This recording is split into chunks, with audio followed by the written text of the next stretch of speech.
Hey everyone, welcome back. We're still playing Planescape Torment, I think. We certainly are. This is absolutely Planescape Torment. In case the giant, pale, mostly naked man with the skull on his loincloth didn't tell that to you. Look at you zooming in. That's crazy. Yeah. I could zoom way in. Let's Whoa. zoom nice and close in for this conversation over here. Whoa, boy! All right. Yeah, it gets a little bit blurry at this distance, but this is one of the many improvements that were made in the enhanced edition. Originally, obviously, because the Infinity Engine was on a fixed aspect ratio, you couldn't do things like zooming in and so on. So Yeah. That's one of the fun little things that you can do now. We're going to talk to Awaiting Death. Wow, awaiting death. Mm-hmm. Before you is a young dustman with stubble on his chin and dark circles beneath his eyes. He's staring at the wall with a somber expression. Greetings. The most emo dustman ever. The dustman doesn't look up. He stares straight ahead as if he's seeing something several leagues beyond the walls of the bar. Can I ask you some questions? The dustman doesn't respond. He keeps staring into the distance. Alrighty then. Morte hisses at you. Let's go, Chief. This Dusty might be as well be fertilizer. God damn it. Sorry, everybody. This is rough. Fair enough. Let's get out of here. As you turn to leave, the dustman suddenly speaks. His voice barely a murmur. You have to strain to hear the words. You think he said something about wanting to die. What did you say? The boy's expression does not flicker. Do you want to die? No, do you? No, do you? Yes. He studies you. Why do you want to live? There are certain questions I need answered about my life before I'm willing to surrender it. I want to find out who I am. The dustman listens silently. After you speak, he does not respond, merely watches you. He looks like he is thinking. Do you want to die? Is that why you asked? Yes. Why do you want to die? This existence is a mockery of life. I do not wish to continue the charade any longer. His face wrinkles in disgust. Why would anyone wish to remain in this foul city in the center of a multiverse that feeds on pain, hatred?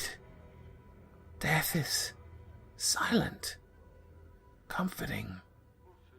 That's a bleak outlook. There's a lot more to life than pain and hatred. This is living. He bares his teeth and his hands clench.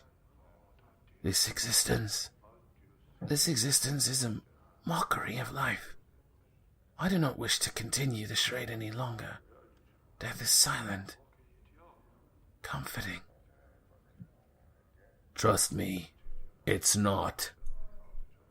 The boy seems irritated by this comment. And how do you know? I think I've died before. I don't remember much about it, though. The dustman blinks, then sneers. You lie. No man can die more than once, not without being resurrected by mighty magics. Would you like to see? What do you mean? He looks like he wants to turn away, but he cannot. You can't seriously. Take your hands, twist your neck. Your vision slowly returns. Your death felt different this time. You see awaiting death standing above you. He looks horrified and fascinated. He has propped you onto a chair and is looking apprehensively at the other bar patrons. They don't appear to have noticed, or have mistaken you for a drunk. Convinced now. Are you one of the Walking Dead? I don't know. Then what are you? I don't know, but I die and am reborn. Yet, you still think? You still feel? Yes, but there is a hollowness. Something is missing and it eats at you. Never leaves you at peace. To be dead and still think and feel? Will misery never leave a body be? The thought seems to horrify him. Even death is no release. Indeed. Perhaps you should not be so quick to abandon this life before knowing what the next life holds for you. The boy falls silent, thinking. Eventually, he turns back up to you. Your words carry weight, sir, and a fresh perspective. I will do as you have said. That is all I ask. Live, grow old, and learn. Farewell. Nice job! Yeah, just talking to every fucking dustman that we can find and just making them all question their faith. Little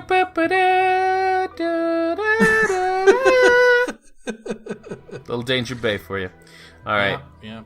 Alright, I'm just gonna quick save here. It's time to save. Angyar's wife looks up hopefully as you approach. Were you able? Yes, I was able to get the contract for Mortai. Here it is. She looks relieved and her eyes become misty. Oh, by the powers! You must be a divine disguise to do such a thing for someone you barely know. Give her the contract. Nay. If you could show me husband the contract. Say that you got it for him, but don't say how. I'd appreciate it. Very well, I'll show it to him then.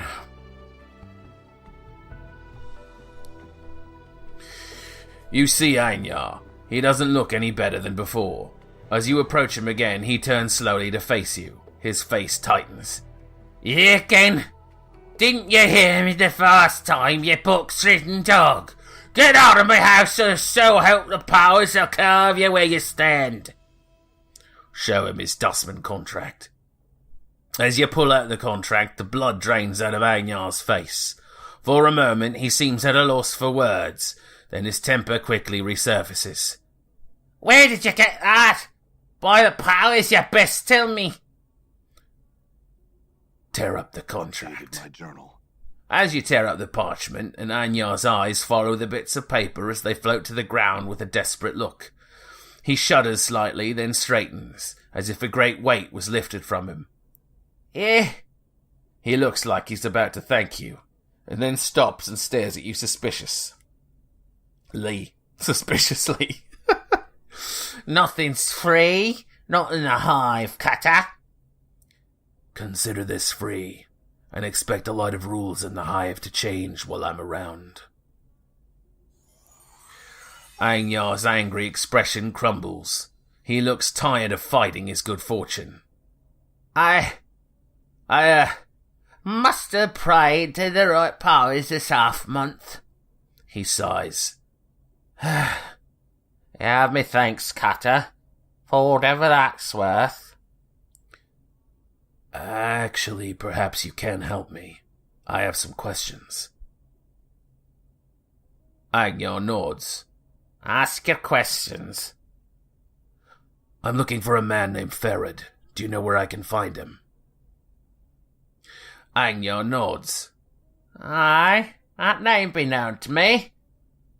And not a fond name 'tis either. What can you tell me about him? He frowns. He's one of them collectors. And one with a long shadow. He's quite a few boys at his beck and call.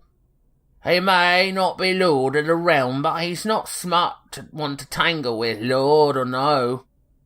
Do you know where I can find him? Updated my journal. Aye, but I would be doing you a favour telling to ya. His frown deepens. One of me kin fell into his lot a few months back. Spilled some of the dark of old Farad.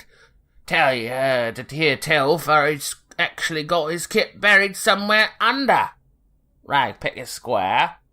To get to it, there's some kind of portal you need to jump through while carrying some junk in your hand. I see. Farewell. All right. Yet another affirmation that Farad is indeed in Ragpicker Square and underneath it. But the extremely valuable information that we got from Angyar, of course, is that we need to be carrying some junk, which will open the portal. Nice.